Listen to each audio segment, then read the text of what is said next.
Olha, receber um diagnóstico de aneurisma cerebral é, sem dúvida, um momento que assusta muito. E a primeira coisa que vem à mente é: e agora? Bom, é exatamente para isso que estamos aqui. A gente vai desvendar juntos as duas principais opções de tratamento. O objetivo é transformar aquela incerteza inicial em conhecimento, sabe? Para que a decisão lá na frente seja tomada com muito mais clareza. Para entender bem essa escolha, a gente precisa seguir alguns passos. Primeiro, vamos entender o que é o diagnóstico. Depois, a gente mergulha na clipagem e na embolização para ver como funcionam. Aí, colocamos as duas lado a lado e, por fim, o mais importante, como ter a melhor conversa possível com a equipe médica. Vamos lá. Então, tudo começa aqui com o diagnóstico. Afinal, o que é exatamente um aneurisma cerebral? E por que a decisão sobre como tratar é tão crucial? Imagina só, o aneurisma cerebral é como se fosse uma bolha bem frágil na parede de uma artéria lá no cérebro. Pensa num ponto fraco de um pneu, sabe? Aquela protuberância que se forma.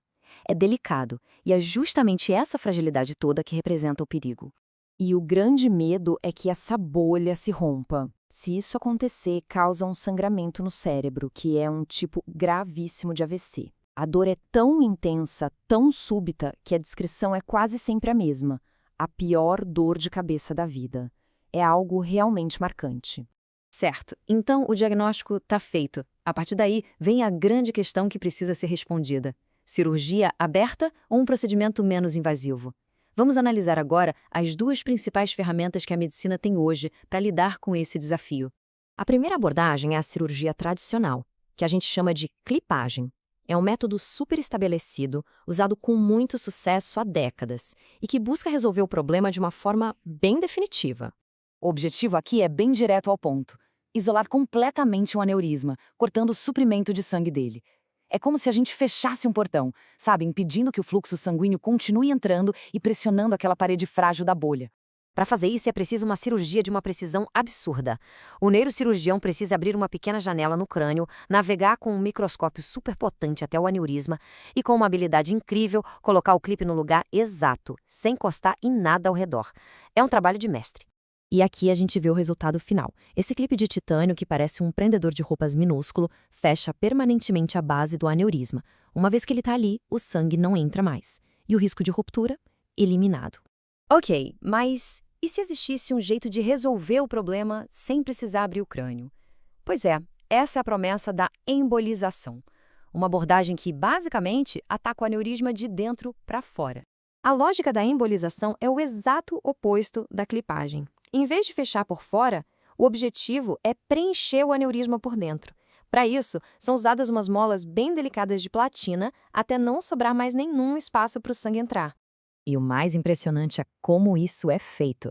Tudo acontece por dentro dos vasos sanguíneos. Um catéter minúsculo, bem fininho, entra por uma artéria lá na virilha e vai navegando pelo corpo todo até chegar ao cérebro. Assim, se evita a cirurgia aberta. E quando chega no lugar certo, um microcatéter libera essas pequenas molas de platina. Elas são incrivelmente macias e flexíveis e vão se enrolando lá dentro até preencher todo o espaço do aneurisma. Isso faz o sangue que estava ali coagular, formando um tipo de selo natural, que desativa o aneurisma. Bom, então temos duas abordagens bem diferentes, né? Uma por fora, a cirúrgica, e outra por dentro, a endovascular. As duas funcionam. Então, como escolher entre elas? A resposta, como quase tudo em medicina, está nos detalhes de cada caso. Essa tabela ajuda a gente a ver o cenário completo. A clipagem, bom, é uma cirurgia aberta, a recuperação é mais longa, mas geralmente é uma solução mais permanente. Por quê? Porque aquele clipe de metal cria uma barreira física, definitiva. Já a embolização é bem menos invasiva, a recuperação é super rápida, mas existe um risco um pouco maior de o sangue, com o tempo, encontrar um caminho de volta para um aneurisma. Por isso, exige um acompanhamento mais próximo, com mais exames periódicos.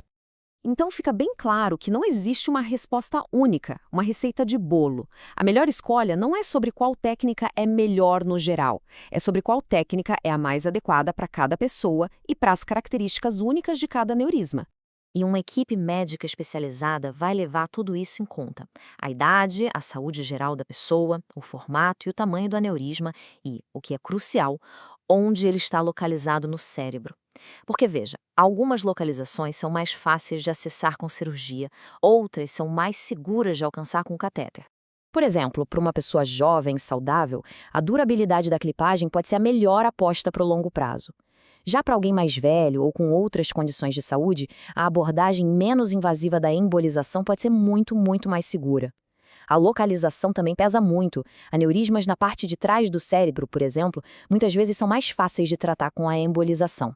Com toda essa informação em mãos, a gente chega no passo mais importante de todos: a conversa com a equipe médica. E estar preparado para essa conversa faz toda a diferença do mundo. No final das contas, o objetivo é um só, tanto para a pessoa que vai passar pelo tratamento quanto para a equipe médica: encontrar a solução que seja a mais segura, a mais eficaz e a mais duradoura para aquele caso específico. Acho que a melhor forma de pensar nisso é a seguinte: não é uma competição. Não é clipagem contra embolização. Elas não são rivais. São duas ferramentas diferentes na caixa de um especialista e cada uma tem a sua utilidade. O segredo é escolher a ferramenta certa para o trabalho certo. A gente espera que essa análise tenha ajudado a construir uma base sólida para uma conversa mais informada e mais confiante com a equipe médica. Porque no final, a pergunta mais importante não é qual tratamento é melhor. A pergunta certa é: qual tratamento é o mais adequado para este caso específico? É essa pergunta que leva à melhor decisão possível.